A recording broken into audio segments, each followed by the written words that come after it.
merapatkan pelupuk mata. Rasa-rasanya kita terus melakukannya.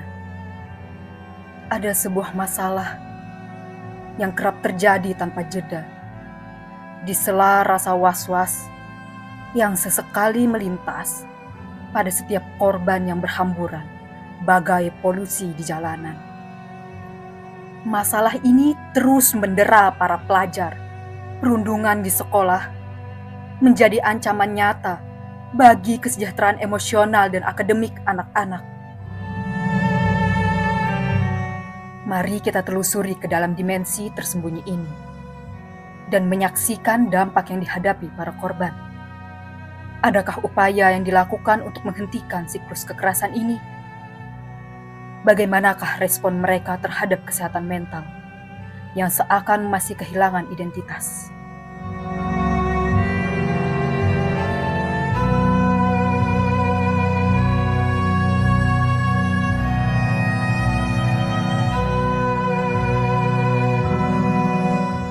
Perundungan adalah tindakan agresif yang dilakukan oleh individu atau kelompok yang menyakiti, menghina, dan mendiskriminasi orang lain.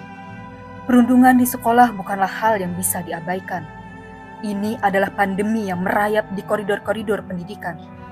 Dalam konteks sekolah, perundungan dapat mengambil banyak bentuk, termasuk pelecehan verbal, fisik, atau psikologis. Nama Ibu Jikra Iya SPD. Ibu selaku guru bimbingan dan konseling di Sekolah SMK Negeri 4 Palangkaraya. Perkenalkan, nama saya Wira. Nama panjang saya Wira Surya Wibawa. Kebetulan saat ini stay di Palangkaraya. Dulu juga terlibat di kegiatan-kegiatan anak-anak sampai sekarang, tapi sekarang bekerja sebagai pengacara di salah satu kantor lembaga bantuan hukum. Oke, nama saya Sandi Jaya Prima Simarmata. Saya saat ini berada di LBH Palangkaraya.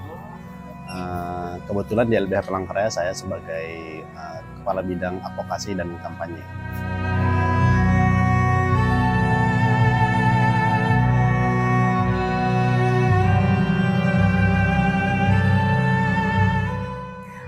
Menurut Ibu selaku guru BK, perundungan atau dikenal sekarang bullying ya, ada sebuah tindakan atau perilaku yang tidak menyenangkan, baik itu secara verbal, fisik, atau sosial di kehidupan nyata atau dunia maya. Nah, kalau bullying itu sebenarnya kan ini salah satu yang sifatnya merugikan ya bagi korban. Nah, ketika ada ketika ada bullying di suatu lembaga pendidikan, itu otomatis bahwa perlindungannya nggak terjadi tuh. Nah, ketika ada bullying, bagaimana kita untuk seharusnya hak-haknya sebagai korban itu terpenuhi. Bahkan ketika bullying itu kan sebaiknya itu pencegahannya itu kan lebih tepat dan otomatis dia terlindungi dari hal-hal seperti itu. Aku melihat sebuah perundungan, mungkin kita semua pernah muda, kita semua pernah ngerasain bangku sekolah, mulai dari SD, mulai dari mungkin dulu PAUD, TK, SD, SMP, SMA, kuliah, dan sebagainya macam. Aku melihat perundungan mulai kembali lagi ke masa sekarang, apalagi kulihat perundungan itu mungkin adalah sebuah tindakan fisik. Kalau dulunya lebih ke arah bullying, mungkin kita sebagai teman kita mungkin didorong, kemudian rambut kita dijambak, rambut kita ditarik, baju kita ditarik sampai robek, kemudian kita ditelanjangin, kemudian kita sampai dihina secara verbal, ke arah ngomongin orang tua, ngomong kata kasar, bahkan kata-kata yang tidak baik, kebun binatang, dan sebagainya macamnya.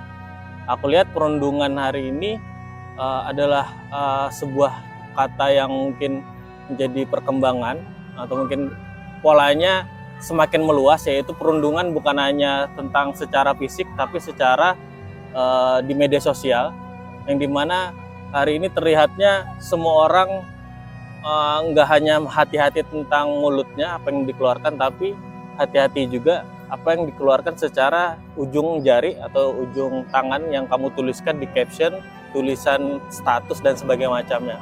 Perundungan itu terjadi saat seseorang memiliki HP, saat seseorang dibelikan HP, saat seseorang mempunyai media sosial, akan tetapi bukan dimanfaatkan untuk ke arah yang baik, tapi dimanfaatkan untuk merundung orang lain, bahkan secara kata-kata hinaan di media sosial.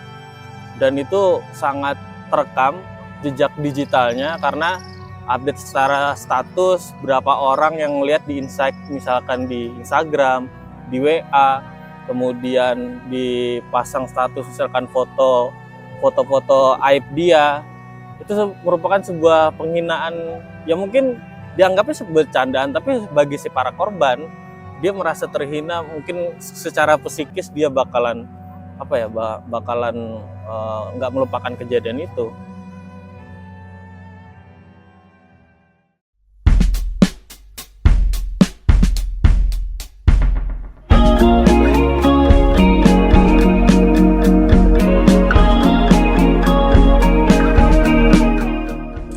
Perkenalkan, nama aku, atau lebih sering dipanggil.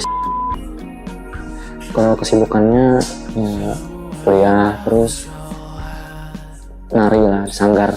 Nama gue panggil aja Ik. Kesibukan gue kuliah untuk saat ini. Jadi nama saya adalah,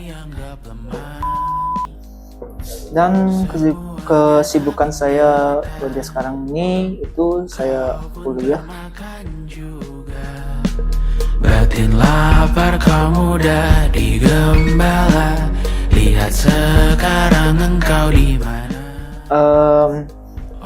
Perasaan saya jadi itu sedih-sedih aja, sedih kayak terendahin seperti itulah. Kalau waktu pertama-tama aku merasakan perundungan itu ya sakit hati. Rasanya tuh kayak harga diri itu kayak diinjak-injak gitu, gimana lah. Yang paling sakit hatinya waktu aku diludahin itu, terus ditampar di belakang pernah, di punggung, dan juga pernah juga di wajah. Masuk neraka. Disuruh sama mereka buat ngambil buah ceri atau buah kersen. Nah, gue ngambil buah itu, jadi mereka udah nyiapin satu balok yang isinya tuh ada pakunya. Jadi waktu gue nggak sadar, gue turun, kaki gue ya injek paku itu. Nah, posisinya kan bekal jajan gue dibawain sama orang tua gue itu kalau nggak salah 2.000 doang lah gitu. Nah, jadi ya akhirnya bekal gue habis cuman buat beli Hansaplast sama buat nutupin itu doang.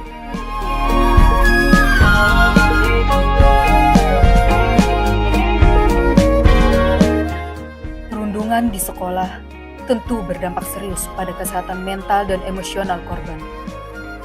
Mereka seperti berjalan dalam kabut kecemasan yang brutu, menari dengan beban stres kronis yang menghimpit, terombang-ambing dalam badai tak berkesudahan. Sebab di jiwanya kegelapan depresi menimpa. Di atas panggung ilmu, kinerja meredup. Seakan malam tak pernah berujung, rasa diri mereka terkoyak oleh bisikan-bisikan musuh. Sekali lagi, terciptalah pemimpi yang terhenti. Ia rontok di reruntuhan kekecewaan. Tak terbang bebas, karena terus merasa meraih cahaya yang tiada akan tergapai.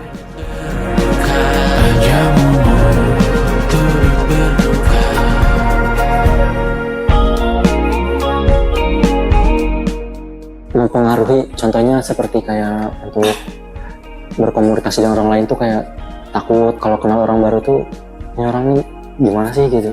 Akhirnya gue ngaiyain, dia jadiin gue budak selama dari kelas 5 sampai kelas sampai mau naik kelas 6 itu gue dijadiin budak sama dia.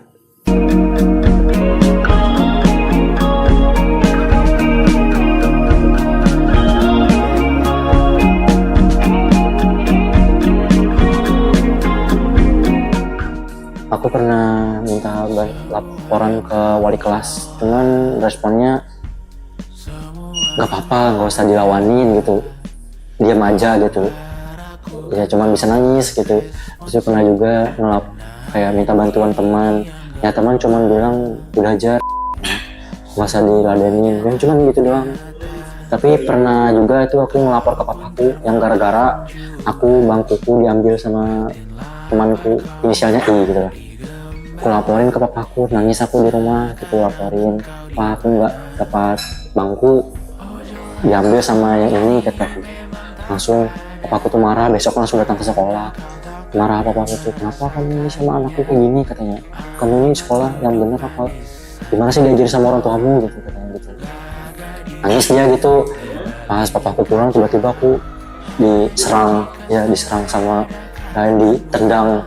Ingat aku ditendang sampai kepental. Aku tuh duduk tuh kan di pinggir, kan meja kan dua gini, aku duduk di pinggir sini yang agak jalan gitu, itu ditendang aku sampai mental di dinding.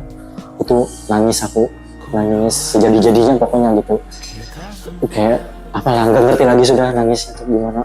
Tapi yang waktu pertama di Rundung itu kelas 3 SD itu lebih ke verbal aja sih, belum ke fisik. Yang mulai lebih ke fisik itu waktu kelas 4 SD sampai kelas 6 SD, itu yang mulai parah-parahnya itu, sampai ya diudahin tadi kesenggol dikit aja langsung ditampar gitu. Terus tuh segala macam, sepatu tuh dilempar ke genteng segala, nangis cuman ya. Nah pas lagi dipanggil gue tiba-tiba udah ngelempar itu botol. Gua nengok, botolnya udah ngarah ke kepala, benjol. Itu momen dimana orang tua gue tahu kalau gue suka dirundung. Karena ya gue nggak bisa nutupin kalau yang di tangan, yang di kaki itu gue masih bisa seolah yang ya karena kecelakaan itu aja. Tapi kalau yang ini udah nggak bisa. Terus respon dari orang tua gue ya apa ya, marah ya, sudah pastilah namanya orang marah ke yang ngebully gua. Dia orang tua gua hampir ngelapor ke kepala sekolahnya itu, tapi karena guanya keburu takut jadi gua larang. Selamat datang malam, selamat datang malam, panjang Untuk pelaku perundungan yang pernah terjadi di sekolah, yang pernah ibu tangani hanya perundungan dari verbal. Jadi adanya olok-olokan yang pelaku awal kesannya adalah mengejek-ngejek, namun membuat dari korban ini merasa tidak nyaman dan merasa dia adalah korban dari pembulian. Nah, aturan di sekolah untuk menyelesaikan permasalahan ini diarahkan, diberi pembinaan oleh wali kelas bekerja sama dengan guru BK. Oke, kalau pencegahan yang dilakukan oleh sekolah terhadap bullying itu sudah ada, di mana di setiap tahun ajaran baru, contohnya yang baru saja kami lakukan adalah mengundang narasumber dari luar itu untuk memberikan sosialisasi tentang stop bullying. Narasumber tersebut bisa berasal dari PPA, ya. Kemudian program BK juga ada, di mana pada layanan klasikal memberikan materi stop bullying. Kemudian juga kami guru BK dan guru-guru yang lain juga memberikan beberapa poster atau menempelkan poster stop bullying. Kita pernah punya kasus di salah satu SMA favorit di Pangkalan Bun. Itu terjadi memang pembuliannya itu terjadi antara siswa ya, siswa dengan siswi. Dan sayangnya memang apa ya, ada agak yang ada hal menarik di kasus itu. Keduanya itu adalah atlet bela diri. Sekalipun korban itu atau siswi itu memiliki apa ya, ilmu bela diri, tapi ketika dia bisa terjadi bullying, mentalnya pasti kena juga. Jadi dia nggak bisa menggunakan keahlian-keahlian itu ketika dia mendapatkan perbuatan yang tidak menyenangkan. Dulu kita itu mau menanganinya, ya memang sebelumnya kita mencoba untuk membawa ke ranah ke hukum, melaporkan ke aparat kepolisian. Dan setelah dilakukan pelaporan, ada upaya-upaya karena memang statusnya anak ya. Jadi anak itu ketika dia berhadapan dengan hukum, seharusnya kita mengedepankan diversi atau diselesaikan secara di luar hukum. Nah, itu yang dilakukan yang di Pangkalan Bun. Nah, dalam situasi seperti ini kita bukan melihat kalah menangnya, karena ini bukan apa ya, bukan pertandingan gitu. Jadi kita hanya mengikuti apa keinginan korban, apa hak-haknya. Nah, memang di kasus ini apa ya, agak beda karena yang terjadi adalah korban yang dipindahkan ke luar Kalimantan dengan alasan bahwa bahkan sebelumnya juga pihak sekolah ini menghalang-halangi nih proses hukum ini dengan alasan nama baik sekolah. Bahkan kami menemukan situasi bahwa pelaku merupakan anak dari oknum TNI. Jadi ada pengaruh kenapa memang situasinya anak yang jadi korban itu semakin tertekan. Ya, pada akhirnya selain dia harus menerima perbuatan itu ya, perbuatan tidak menyenangkan dari korban, dia juga akhirnya mendapatkan tekanan dari yang seharusnya pihak pihak sekolah itu melindungi, tadi itu yang kita sebutkan. Ketika dia menjadi korban kan seharusnya dilindungi itu, bagaimana hak-haknya. Nah, malah pihak sekolah yang menekan dia supaya jangan mengungkapkan kasus ini. Ya, situasinya dibungkam. Nah, situasinya memang ada ini ya. Ya, kami juga sangat menyayangkan apakah pihak sekolah dengan alasan nama baik sekolah itu sehingga menawarin berbagai hal. Dan kita memang sampai melaporkannya ke Dinas Pendidikan. Dinas Pendidikan memfasilitasi, bahkan Dinas Pendidikan sendiri tuh yang mengurus surat pindahnya untuk kemana dia pindah. Itu yang terjadi. Jadi Dinas Pendidikan yang memfasilitasi untuk melakukan pemindahan itu. Aku melihat sebuah kejadian yang sangat mirisnya di lembaga atau di sebuah ruang aman yang sebenarnya kita namakan sebagai sekolah. Kita berharap bahwa kita dapat pelajaran banyak hal, matematika, IPA, IPS, dan sampai mata pelajaran lainnya, ketemu guru-guru yang baik, ruangan kelas yang bagus, fasilitas yang bagus, apalagi juga harapannya teman-teman yang baik. Akan tetapi rupanya di dalam proses sekolah itu rupanya terjadi sebuah lingkungan yang tidak sehat, yang terjadi sebuah bullying atau perundungan. Itu ternyata sangat miris karena terkadang tidak terawasi atau bahkan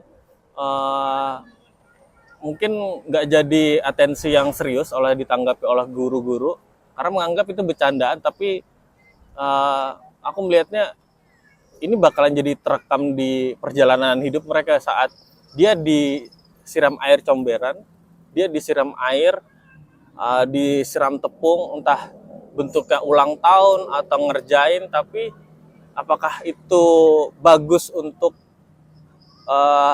sedikit orang atau banyak orang atau seluruh pihak menerima tentang itu? Enggak semuanya menerima menurutku. Sangat menyayangkan kalau perundungan itu menjadi sebuah pola untuk kita semakin lu dirundung, tapi lu semakin merasa dekat dengan kita, kayak semakin rekat dengan satu dengan yang lainnya. Semakin kita berteman, bersahabat semakin lama katanya penghinaan itu nggak ada lagi. Akhirnya saling ngerjain, saling menghina. Akan tetapi ini kan dilihat oleh banyak orang, banyak pihak. Apakah itu dilihat baik kan belum tentu juga. Aku rasa selalu ada ya. Karena aku melihatnya hari ini kami di Sekolah Rakyat membangun sebuah kelas atau ruangan alternatif, kegiatan belajar alternatif yang dimana anak-anak hari ini terfokus dengan kegiatan sekolah belajar formal dari pagi sampai siang atau dari pagi sampai sore. Ruangannya terbatas, mereka dengan lingkungan yang hanya di kelas mereka, mungkin hanya di sekolah mereka. Dengan hari ini tidak ada lagi sistem moving class, hari ini sistem zonasi juga dikaitkan dengan hari ini anak-anak atau si murid ini dibebankan dengan stres dari kurikulum yang semakin baru, dibebankan dengan tugas-tugas. Akhirnya pada saat mereka sudah dalam titik jenuh, akhirnya melakukan perundungan atau mencari kelucuan dalam kelas. Akhirnya ada si korban bully, ada juga teman-teman yang merasa menertawakan, tapi juga dalam situ ada si korban yang harus jadi korban itu aja terus-menerus gitu. Kaitannya dengan hari ini kami coba mengaitkan dengan di sekolah rakyat, bahwa sekolah rakyat kalian bisa masuk ke ruang sini gratis dari usia berapapun. Kami ajak untuk ayo kita duduk sama-sama, kita belajar itu diajak senang. Apakah ada materi? Tetap ada, cuman pendekatan lebih ke bersama-sama, bermain, belajar, mewarnai, diskusi bareng, cerita bareng. Kita bisa ambil buku-buku cerita atau kita bisa saling berbagi. Siapapun di sini, laki-laki dan perempuan sangat dihargai. Apapun latar belakangmu, bagi kakak-kakak relawan, bagi teman-teman yang hadir di sini, para siswa, siswi, para murid-murid.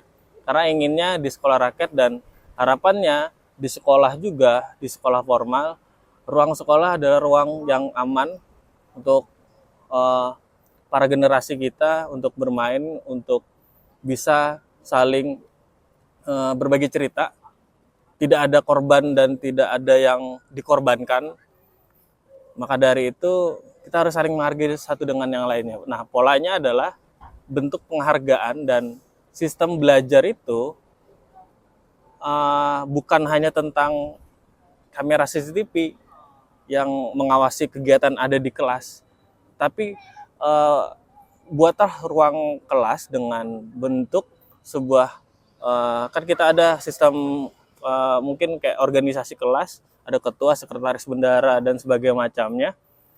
Teman-teman itu yang pengawas pertama untuk melakukan kegiatan belajar ngajar saat tidak ada guru.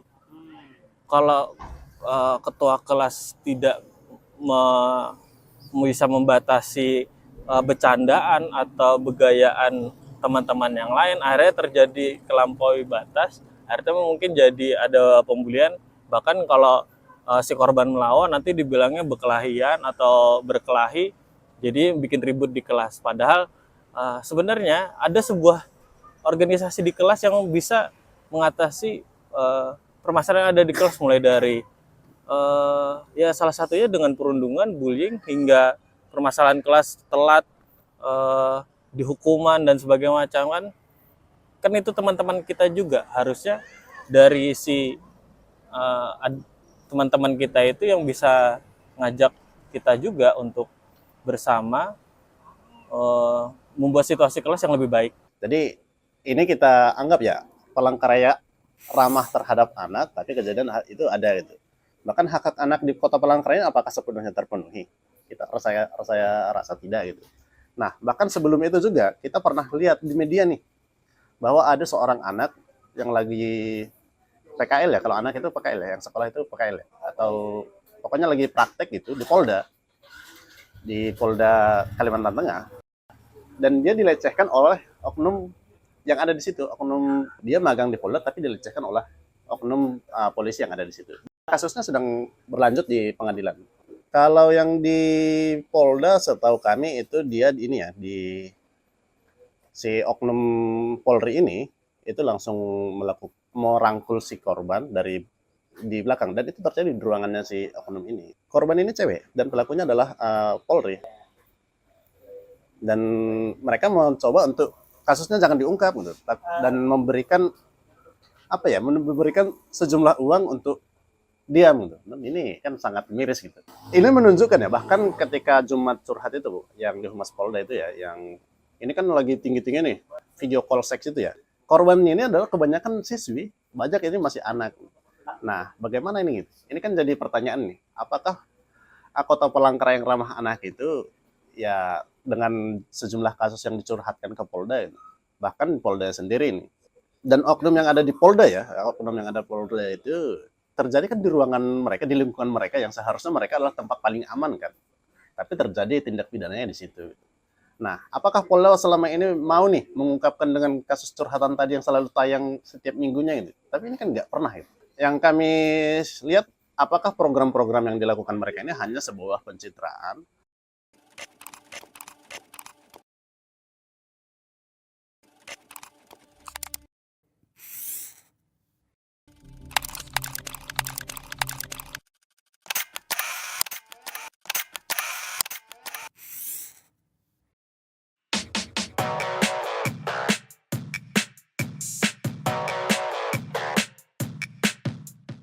Dan beralih ke informasi lain, pemirsa, Lembaga Indonesia National Adolescent Mental Health Survey mengungkapkan sebanyak 1 dari 3 remaja berusia 10 hingga 17 tahun di Indonesia memiliki masalah kesehatan mental.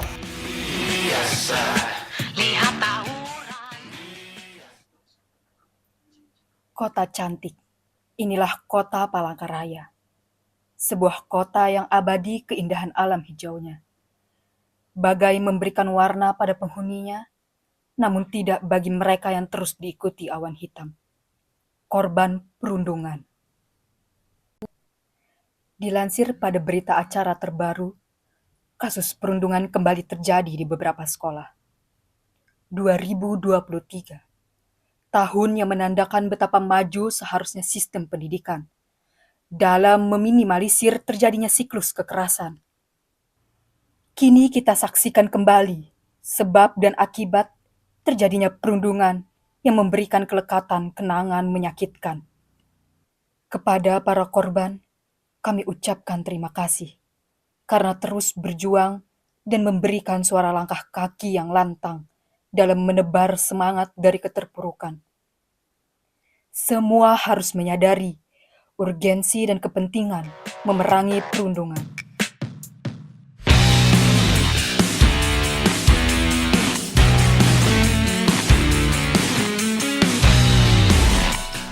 Cuman kalau aku bunuh diri ingat-ingat nih, gimana aku tuh pengen masih hidup gitu ya. Aku melewatinya selama 6 tahun berapa bulan itu berat lah. Walaupun pengen pindah sekolah, cuman pernah itu dulu bilang ke mama, bilang ke almarhum mamaku, kataku mau pindah sekolah, kataku ke madrasah aja, kataku madrasah itu deh gitu. Oleh kan di madrasah itu banyak temanku, teman pesantrenku di situ tuh, gitu yang memang teman akrab dari TK tuh sekolah di situ. Ya, pindah ke situ aja. Kenapa pindah, katanya gitu. Gak apa aja pindah aja, kataku gitu. Terus gak usah aja pindah di situ aja. Selama 6 tahun itu berat.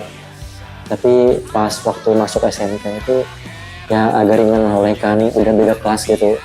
Cuman ada dari memang dia masih ada ikut ngebully juga deh. Dan juga di kelas sebelah yang di kelas C itu ikut juga ngebully, inisialnya S. Ya, untuk awal-awal gue dibully emang kayak mau sekolah aja males lah. Mau sekolah males. Tapi karena gue punya temen itu, ya temen gue satu-satunya itu yang bikin gue pengen lanjut sekolah. Ya ibaratnya gue yang di sekolah sendirian, tapi tiba-tiba ada orang yang mau nemenin gue gitu. Sama juga karena gue udah mulai bodo amat pada saat itu sih.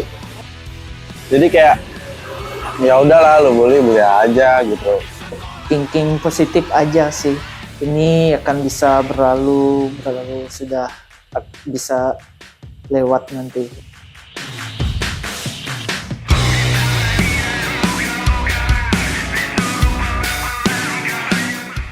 Kalau bisa tuh dilawan lah gitu. Walaupun separah apapun, cobalah ngelawan dan jangan diam dan berusaha untuk ngelaporin gitu. Walaupun gimana pun tindakannya yang berusaha untuk menyakiti perasaan kita sendiri dan tubuh kita sendiri gitu, lebih baik lakukan dengan cara sendiri. Buat teman-teman yang ngerasain apa yang gue rasain pada saat itu, gue cuma mau bilang tetap semangat aja. Kalau bisa jangan berdiam. Jangan diam, coba untuk ngelawan atau lapor. Kalau emang dari laporan yang kalian buat nggak ada hasilnya, lawan. Intinya lawan aja sih. Jangan mau ditindas. Ya, kalau kami dari LBH Palangkaraya memang selalu menghimbau kepada masyarakat supaya berani untuk mengungkapkan kejadian yang dialami ya. Baik itu bullying, kekerasan maupun pelecehan seksual itu kami berharap kawan-kawan, keluarga terutama, itu untuk bisa mendengarkan para korban. Karena kadang ketika anak ini tidak nyaman untuk bercerita, baik itu ke keluarga, dia akan berusaha untuk diam. Penting untuk keluarga itu hadir bagi anak ketika dia terjadi ada persoalan yang dihadapinya. Jangan langsung menyalahkan si anak, tapi cobalah dengarkan apa keluhan dia. Nah, juga kepada kepada para tenaga pendidik khususnya gitu. Karena mereka lah yang paling depan kan, selain orang tua, mereka adalah orang yang paling depan untuk berhadapan dengan anak. Nah, kami juga berharap supaya tenaga pendidik ini juga bisa supaya dia ketika ada kasus dia bisa berpihak kepada yang korban gitu. Jangan hanya dengan alasan nama baik sekolah, nama baik lembaga gitu. Nama baik anak bagaimana gitu. Ini kan jadi penting gitu. Ya, seharusnya mereka itu berpihak kepada anak, kepada korban gitu. Bagaimana untuk memulihkan. Yang paling penting kan bagaimana memulihkan ketika dia trauma. Bukan bagaimana kasusnya supaya dibawa ke hukum. Itu nanti dulu. Tapi yang paling penting adalah bagaimana untuk memulihkan si anak ini. Yang paling penting adalah mental dari seorang anak itu. Pesan Ibu kepada anak-anak di luar sana yang mungkin saja saat ini merasa sedih, merasa down ketika mendapatkan perilaku yang tidak menyenangkan dari orang terdekat, mungkin saja teman. Ayo akhiri, ayo berani untuk bertindak bijak, stop bullying dari diri kita. Kemudian jika ada anak-anak di luar sana yang belum berani untuk berbuat seperti itu, silahkan melaporkan, Nak. Melaporkan kepada orang tua, guru, siapa yang menurut kalian siap membantu, mampu membantu untuk menyelesaikan permasalahan kalian. Jangan bullying dibiarkan, jangan bullying menjadi sebuah tren. Ayo kita akhiri dengan berani bertindak bijak. Pertama, bagi adik-adik ya, harapannya teman-teman jangan sampai merasa sendiri. Artinya apapun yang terjadi, kamu harus cerita. Kamu nggak boleh dipendam sendiri, karena dengan kamu mendam berarti kamu juga menyakiti hatimu, menyakiti pikiranmu, kamu semakin tertekan, kamu mungkin juga depresi. Kalau kamu terus menahan itu, kamu harus ceritakan ke orang-orang terdekatmu. Kalau kamu sudah merasa situasi lebih baik, ceritakanlah ke gurumu, ceritakanlah ke guru BP-mu atau orang-orang di sekitarmu yang bisa bantu kamu terhadap ada cerita tentang perundungan itu, karena lagi-lagi kalau nggak ada saksi di dalam sebuah kejadian perundungan itu, kita nggak bisa apa-apa gitu.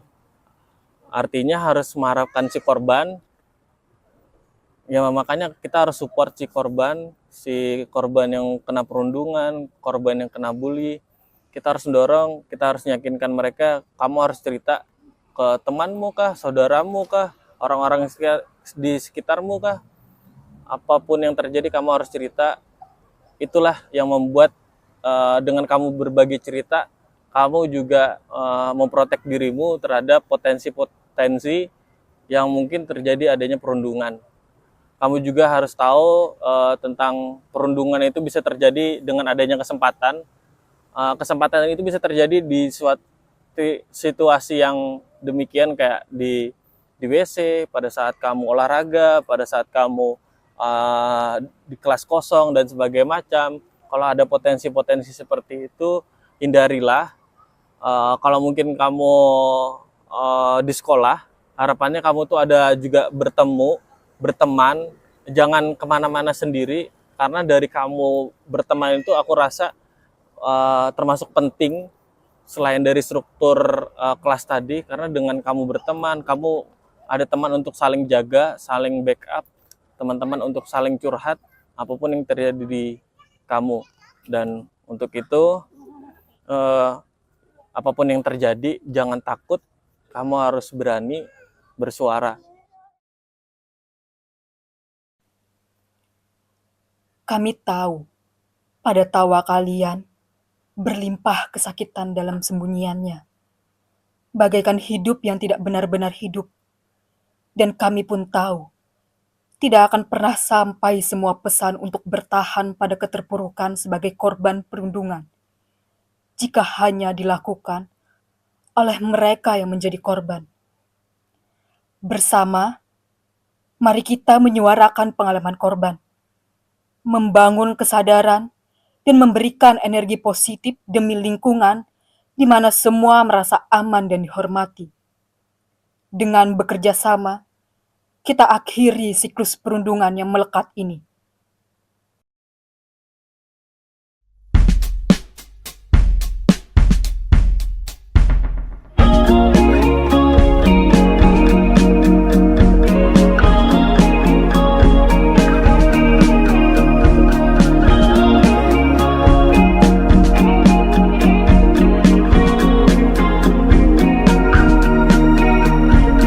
Semua yang kau cela, semua yang kau bela, hak suaraku kan kau anggap responsif, menahan diri dianggap lemah. Semuanya tak nyata, kau pun termakan juga. Batin lapar kau mudah digembala. Lihat sekarang engkau di mana. Oh jelas hal ini memang tak ada, karena kau tak pernah merasakannya. Aman duduk manis hanya tertawa, gagah dirimu di balik kaca.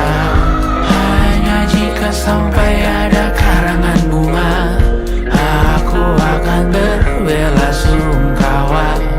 Dan apa kau dengar semalam di berita? Omong-omong ku kenal dia juga. Ku doakan kita semua masuk neraka.